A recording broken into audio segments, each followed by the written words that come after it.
The ego personality believes it creates ideas, manufactures feelings, etc. It then takes pride in the accomplishment, and this becomes a source of enhancing the ego through a sense of vanity.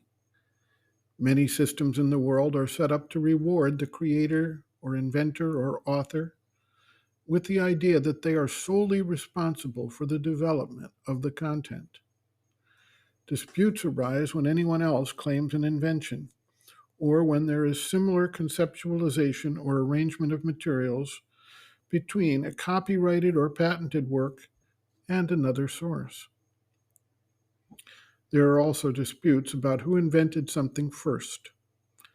Alexander Graham Bell, for instance, is widely recognized as the inventor of the technology of the telephone, but apparently there was concurrently, or even somewhat earlier, a similar invention that took place in Italy.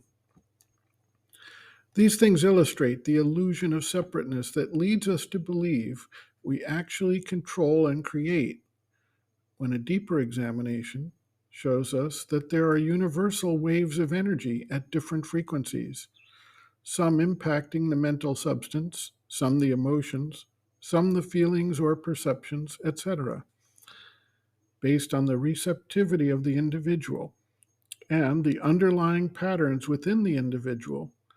Similar waves may actually arise and lead to similar, or even identical, productions in various parts of the world.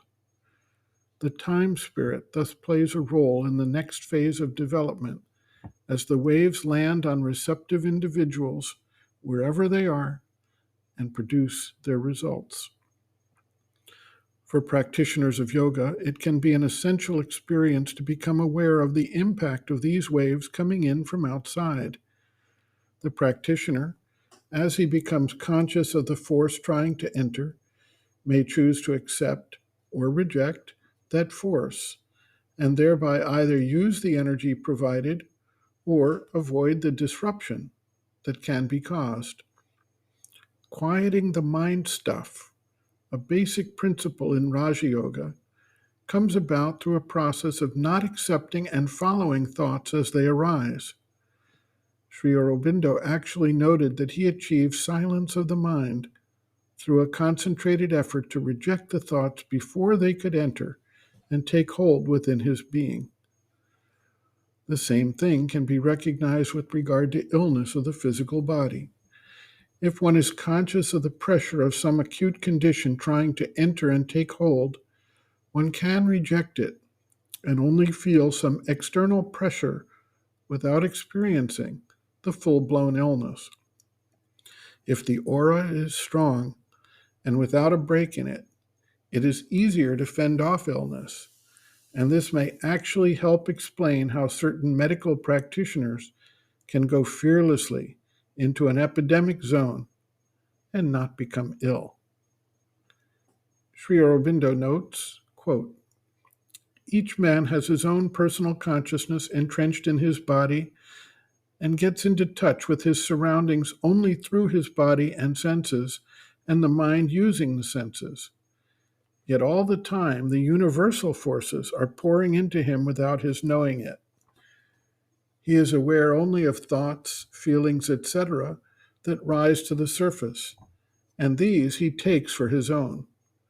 Really, they come from outside in mind waves, vital waves, waves of feeling and sensation, etc., which take particular form in him and rise to the surface after they have got inside. But they do not get into his body at once.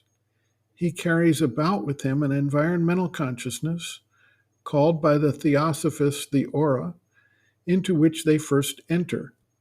If you can become conscious of this environmental self of yours, then you can catch the thought, passion, suggestion, or force of illness and prevent it from entering into you.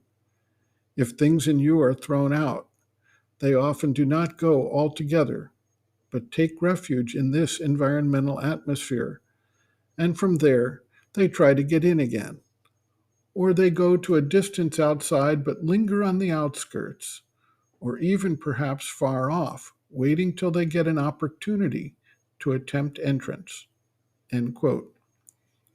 Reference, Sri Aurobindo and the Mother, Our Many Selves, Practical Yogic Psychology, Chapter 2, Planes and Parts of the Being, pages 68 to 69.